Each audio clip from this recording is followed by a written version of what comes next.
Hello again, I am Blighty. Now, I've been on the fence about the new live-action Avatar: The Last Airbender Netflix show ever since it was first announced. As I said recently in reaction to the recently released trailer, on the one hand, looks good. On the other, we don't need it. The OG show holds up perfectly. It's a no-win. Either it's just a shot-for-shot pointless copy, or it changes crap to feel interesting and fresh, but the fandom has an SM tantrum over the changes. Social media tantrum. And oh boy, today I discovered that something that's absolutely going to cause a social media tantrum from Avatar: The Last Airbender fandoms. Personally, I was hoping they took a few new angles on stuff, approached things from a different framing or perspective, if only to make the show interesting to watch for those of us who have watched and rewatched the original animated series over and over again at least a few times. But the biggest caveat to that was, if they do mess with events or perspectives, they need to at least keep the characterizations consistent with the original show, because that's what Avatar: The Last Airbender did best of all. It had amazing, wonderful, glorious, deep world building, frequently enchanting animation, and was so often wonderfully funny. But most of all, what made it engaging, what makes it enduring, what makes us truly love it, is the superbly crafted characters. And more than that, the arcs and growth each and every core cast member goes through. Not one of them, except perhaps Momo, because Momo's perfect, you don't need to change. Not one of them are the same person by the end of the show as they were when we first meet them. They're not different people. They didn't change. They just got better. They learned things. They became more full people. So, when I had someone retweet a post from Variety into my feed this morning that said, Netflix's live-action Avatar: The Last Airbender series is toning down the sexism. We took out the element of how sexist Sokka was. I feel like there was a lot of moments in the original show where that were iffy. Yeah, totally, adds Ian Ulsley, Sokka's actual actor in the live-action remake. There are things that were redirected just because it might play a little differently in live action.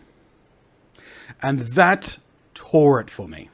And I'm far from alone in this. And as this article spreads, I'm expecting social media to explode with people really disappointed or angry, or both, at this kind of comment. Because to hear how badly the actors themselves have misunderstood the characters they are playing on screen, and how the writers and directors completely misunderstand why Sokka started out as a misogynistic tool, well, it tells me there's every chance the entire show has been infected by this ignorance of what made the original so fantastic. Now, let's be very clear here. I'm not saying I liked when Sokka was a sexist twat. In fact, I didn't like his character at all at the start of the show. And that's the point. We weren't meant to, really. That's where he has to grow from to become a better person. A lot of people, when talking about the character arcs in the OG show, latch onto Zuko.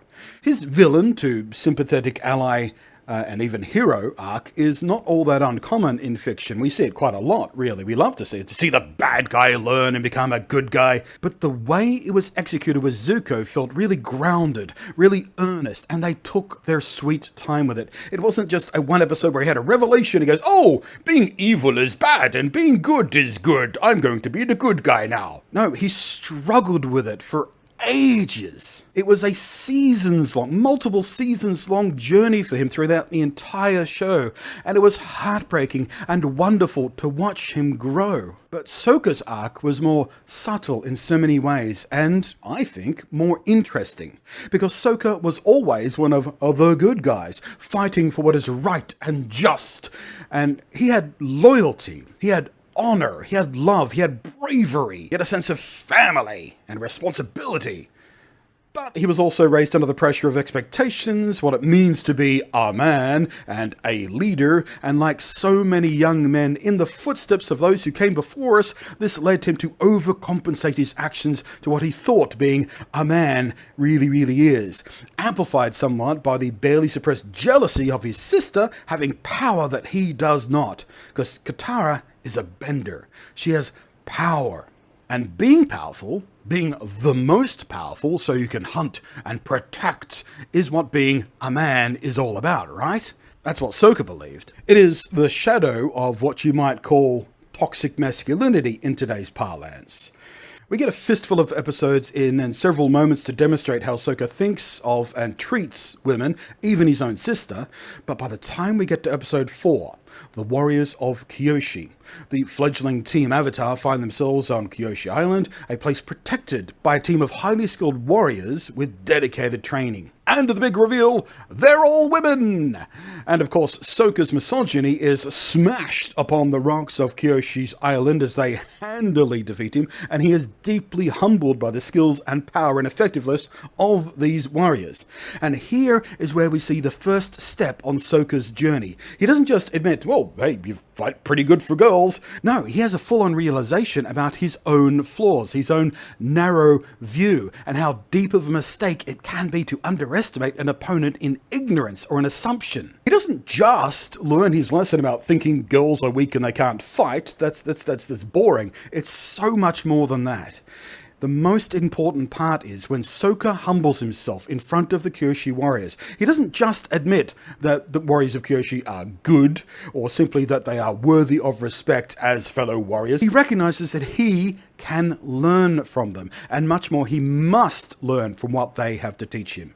This is why it's important for Sokka to have such an unpleasant character flaw like his misogyny, so we can examine that misogyny through him, through his actions, and what he does to overcome it, and the ways in which it damages him, it restricts him, it holds him back. We learn so much about Sokka as a character, as a person, in this one little moment. We learn that past his loud, obnoxious clowning, beyond his misogyny, beyond his arrogance, is a man absolutely dedicated to bettering himself for the benefit of others. He doesn't just want to learn from the Kyoshi warriors because they beat him and he's embarrassed he was beaten by a girl. He's not trying to prove that he can, become good enough to beat them. He's looking inside of himself and recognizing that in order to become the man that he wants to be, someone honorable, someone who can protect and lead those he loves and wants to be responsible for, someone who, despite having no bending ability, can stand shoulder to shoulder with his sister and his friends and be more than just comic relief. He must be humble and show respect and kindness, and he must recognize how self-defeating stubbornness and arrogance will be if he holds on to them. So, he lets go of those. He humbles himself and asks to be taught. He learns to listen to people with something to teach. This demonstrates his willingness to learn and better himself for his own sake and for the sake of others, and we see this reinforced in him again and again throughout the entire run of the show. From his experiences with the freedom fighters, Bato of the Water Tribe, the Northern Water Tribe's own misogyny and militaristic traditions, his encounters at the Northern Air Temple, the library, the drill, the swordsman, all of that taught him that being humble, listening, empathy, using his mind, can close the gaps and turn weaknesses into strength, to understanding his own worth and what it means to lead and to teach others.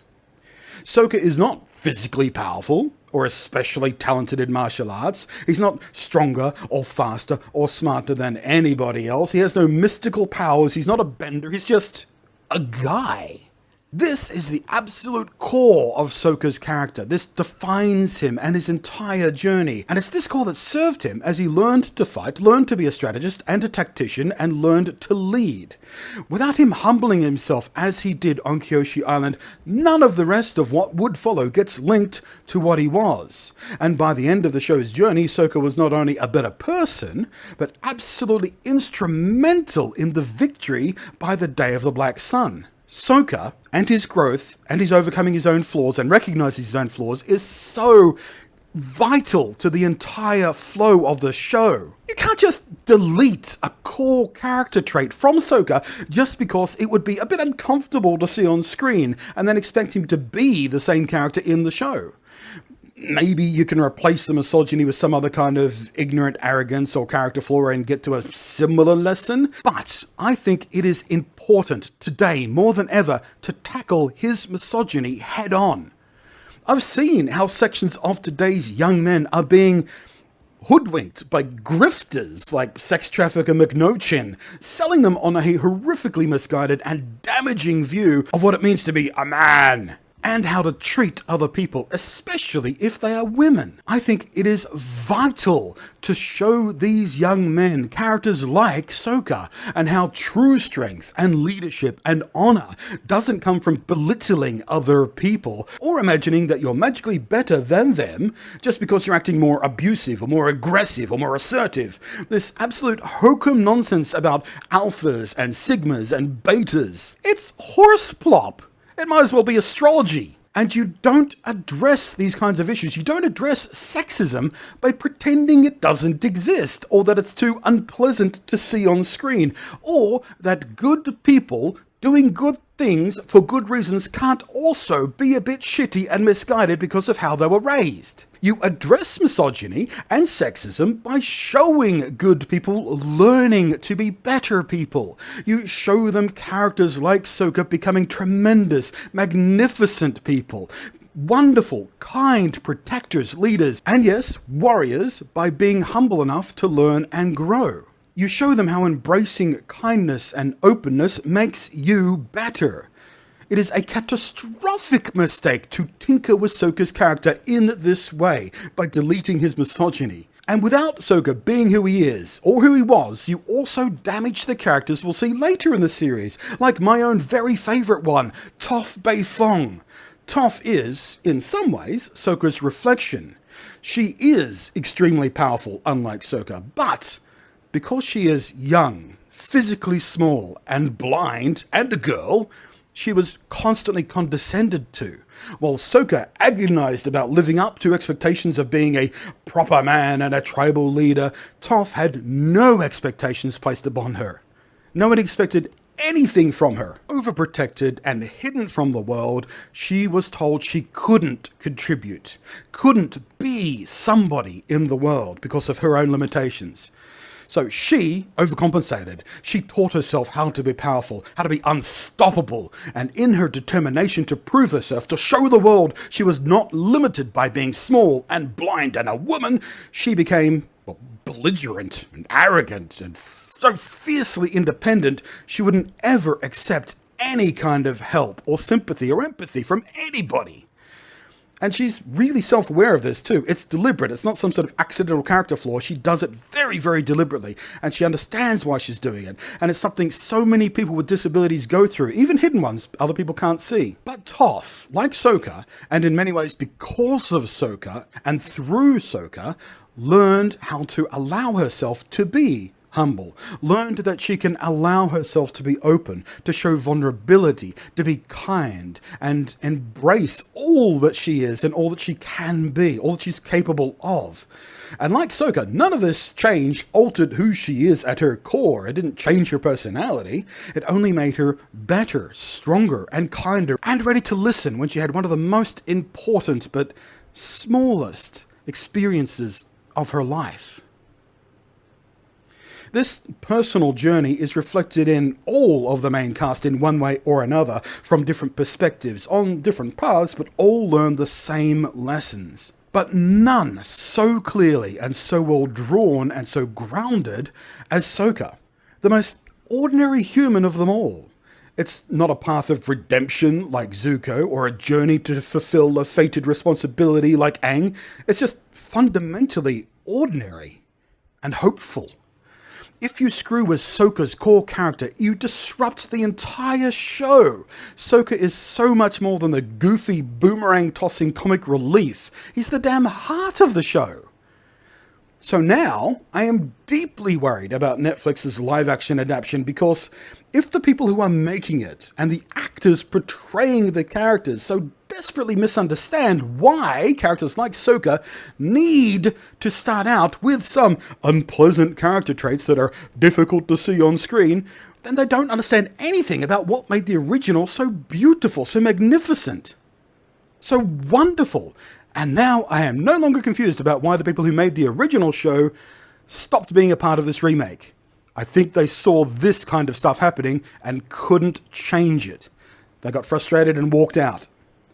That's what I imagine happened anyway. That's what I would do if I was in their place. I was like, dudes, You don't get it. Please listen. No, we're going to do it that way. Please listen. No, we're going to do it. Okay, I'm going. I'm going over here. I'm going to do something else over here. I don't want to be a part of that anymore. You don't get it. You don't get it. So, that is my $1.50's worth. Would have been 2 cents, but you know, inflation, cost of living, all that kind of stuff. I am Blunty. Thank you very much for watching. I will catch you next time. Thank you as always to the patrons scrolling up above there, who's above and beyond support. I really, really appreciate. Thank you to you all who watched this all. Hopefully along the way you've done the thing with the thumbs and the button and whatnot.